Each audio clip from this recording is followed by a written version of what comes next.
सर्वात महत्त्वाच्या 25 बातम्या। साताऱ्याच्या वाटेमधील शिवदौलत बँकेच्या रौप्य महोत्सवी वर्धापन दिन साजरा। यशराज शंभूराज देसाई यांच्या हस्ते बँकेच्या विविध सेवांचा शुभारंभ। पुण्यातील रावेत गोळीबार प्रकरणातील आरोपींना न्यायालयीन कोठडी, तर आरोपींना लॉरेन्स बिश्नोई गँगचा शूटर म्हणणं चुकीचं, आरोपींच्या वकिलांचं स्पष्टीकरण।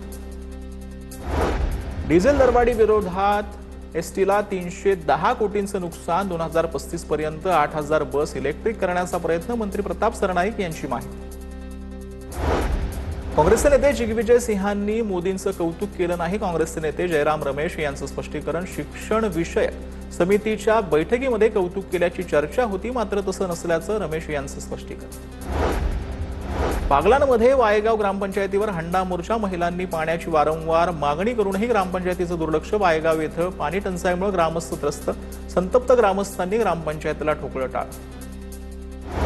मुंबईत लघुलेखन विद्यार्थी प्रशिक्षण देणाऱ्या संस्थांचं आझाद मैदानात आंदोलन, शासन निर्णय रद्द करण्याची आंदोलकांची मागणी। शासनाच्या आदेशामुळे लघुलेखन विषयाचं महत्त्व कमी झाल्याचा आरोप। मोठी त्र्यंबक रोडवरती शेवगे डांग जवळ भीषण अपघात, छोटा हत्ती गाडी आणि मोटरसायकलची समोरासमोर धडक, अपघातात 2 जण गंभीर जखमी। जखमींना नाशिक येथील जिल्हा रुग्णालयात उपचारासाठी दाखल करण्यात आले। पुणे सातारा महामार्गावर सारोळा येथील उड्डाणपुलावर प्रवासी बसचा अपघात झाल्याची घटना। बसच्या चालकाचं नियंत्रण सुटून बस रस्त्याकडेच्या सुरक्षा बॅरियरला धडकल्यानं हा अपघात झाला। आरकॉम बँक फसवणूक प्रकरणामध्ये सीबीआयकडून कंपनीचे माजी वरिष्ठ अधिकारी अमिताभ झुनझुनवाला यांना अटक। आरकॉम आणि अनिल अंबानी यांच्यावर हजारो कोटींच्या बँक नुकसानाचा आरोप आहे। कर्जनिधीचा गैरवापर झाल्यानं बँकांना मोठं आर्थिक नुकसान झाल्याचा सीबीआयचा दावा।